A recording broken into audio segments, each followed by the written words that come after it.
Hi friends, today we'll be studying about carbohydrates, polysaccharides.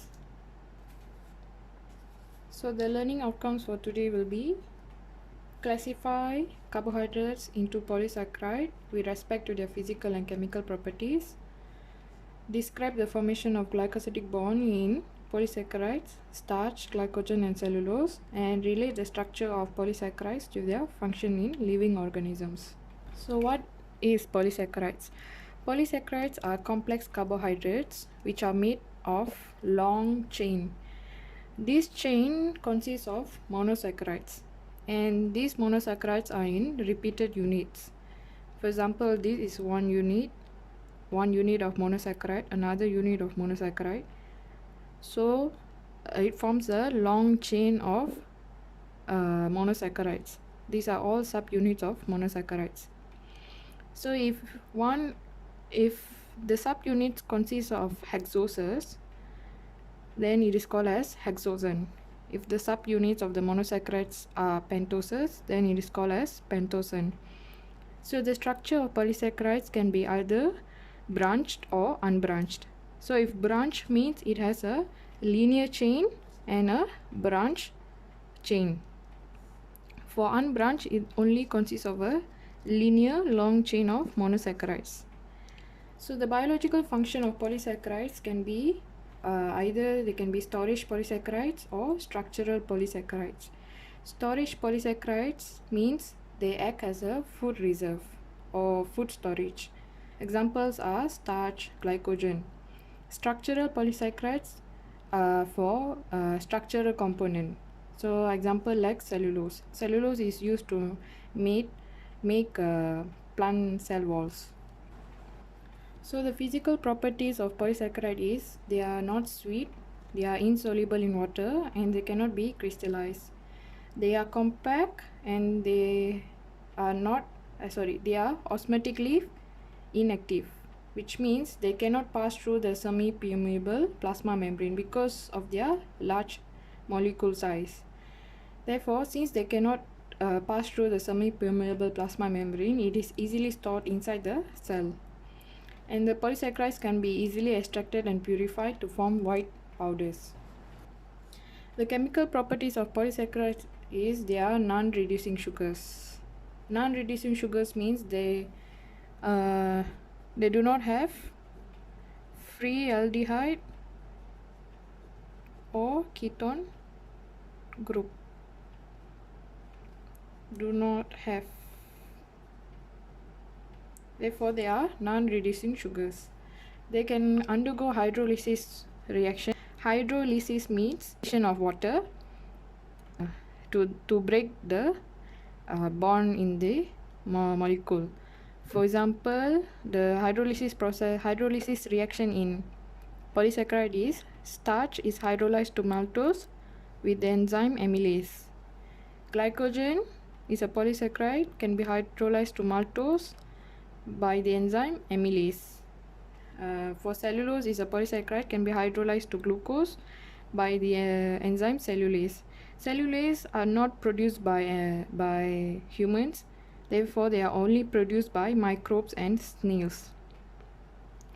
So example of polysaccharide that we'll be studying is starch, glycogen and cellulose.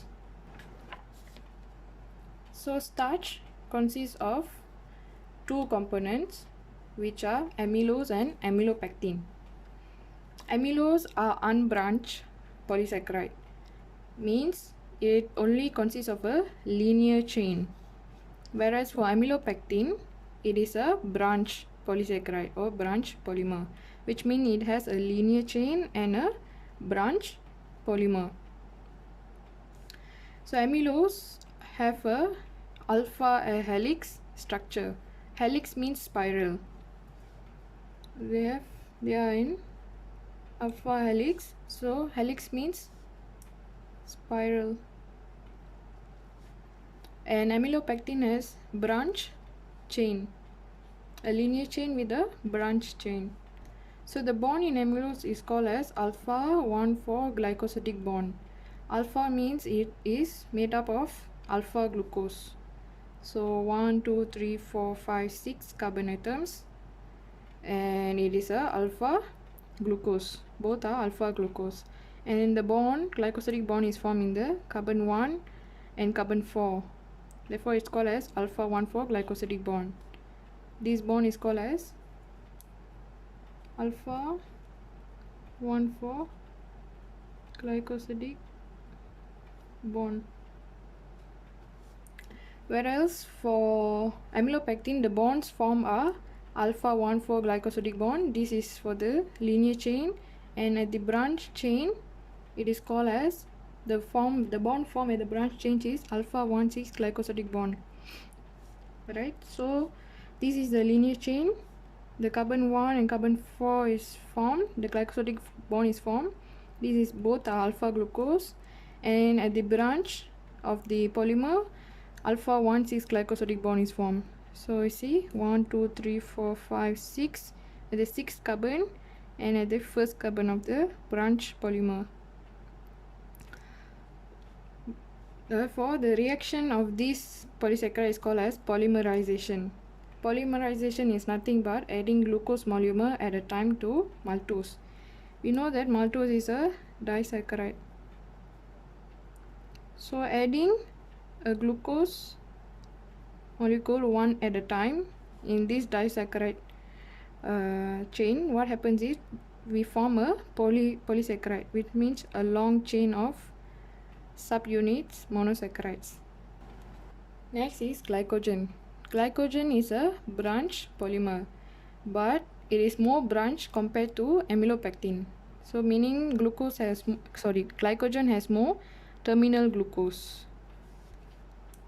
These are called terminal glucose, which means it is easily hydrolyzed and can be glucose can be added easily to the terminals, and it is more branch compared to amylopectin.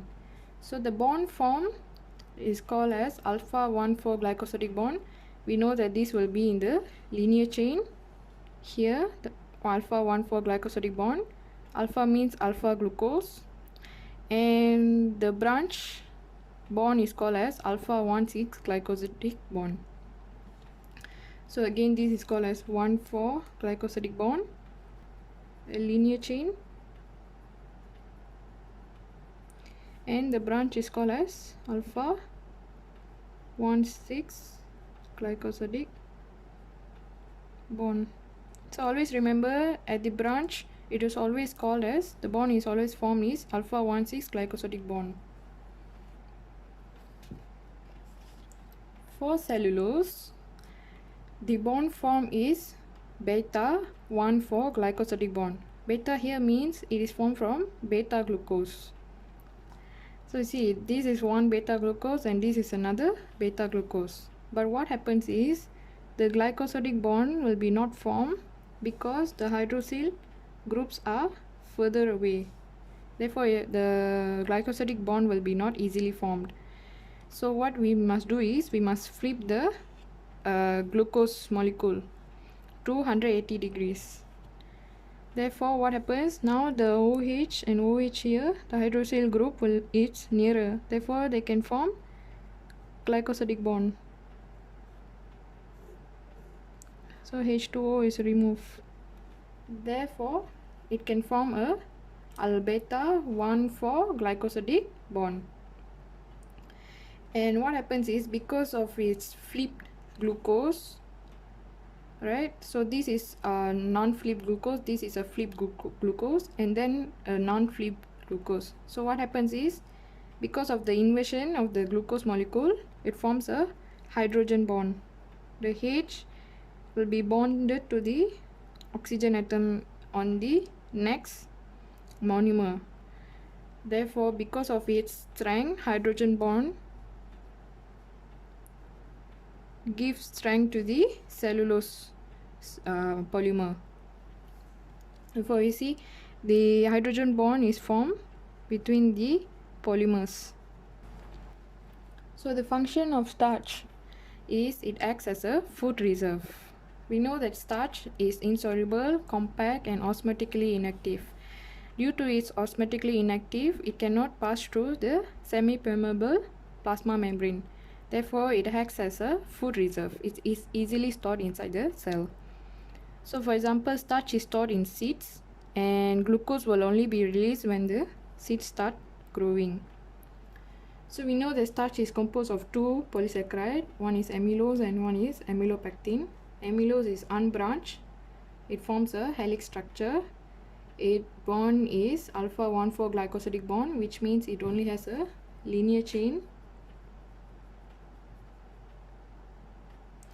And the amylose is hydrolyzed to maltose by the enzyme amylase.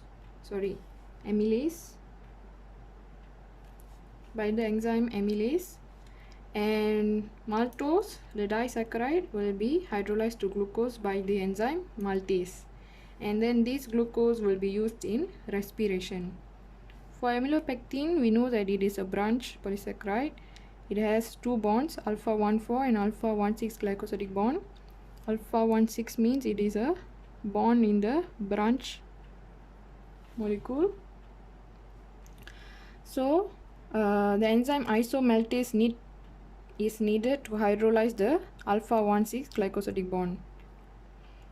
Another function of starch is it maintains water potential in cell.